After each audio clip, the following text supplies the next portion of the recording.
हमने बात की थी विनम्रता पर, और अब हम बात करेंगे आडंबर या दिखावे की, जो हमारे जीवन में बिन बुलाए ही आ जाता है। जैसे मान लीजिए कि हमारा पड़ोसी लाखों रुपए महीने कमाता है। वो अक्सर नए नए ढंग के फोन और महंगी गाड़ियां लेकर आता है। हम उसके बराबर की आमदनी नहीं करते, लेकिन हमारे मन में उसे ये दिखाने की लालसा जागती है कि हम तुमसे कम नहीं हैं। हम उसकी तरह की घड़ियां और फोन खरीदने निकल पड़ते हैं। हम कभी नहीं सोचते कि जाने अनजाने हमें दिखावे या आडंबर की महाघातक बीमारी ने चपेट में ले लिया है। क्या आपने कभी इस दिखावे के बारे में सोचा है? ये दिखावा और कुछ नहीं, एक मानसिक बीमारी है। हमने अक्सर समझदार लोगों को इसके फंदे में पड़ते पाया है।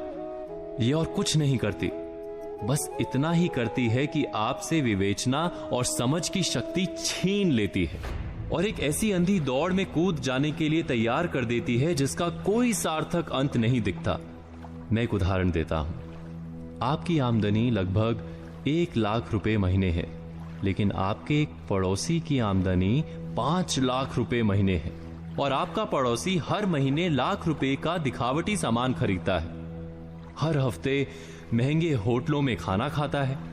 आप बिना विचार किए देखा देखी या आडंबर के जाल में आकर अपने पड़ोसी की राह चल निकलते हैं। उनकी नकल में आप यहीं नहीं रुकते, बल्कि साधारण तरीके से रेल की यात्रा ना करके हवाई यात्रा करने लगते हैं। आप अपनी आमदनी और अपने खर्च के अनुपात को भूलकर केवल पड़ोसी के खर्च की प्रतियोगिता पर उतर आते हैं और आडंबर को ध्यान में रखते हैं।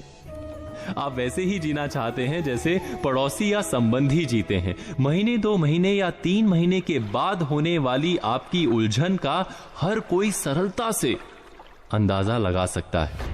ऐसा नहीं कि आप दिखावे की इस जंजाल से बच नहीं सकते, बस पड़ोसी या संबंधी क्या खरीद रहे हैं इस पर ध्यान देने के स्थान पर आप इस पर ध्यान दें कि उनकी खरीद के पीछे कितना उनका धन बल है और कितना आडंबर। एक बार अगर आपने सरल गणित को समझ लिया तो जीवन में आप कभी भी किसी तरह के आडंबर के खेल में नहीं फंसेंगे।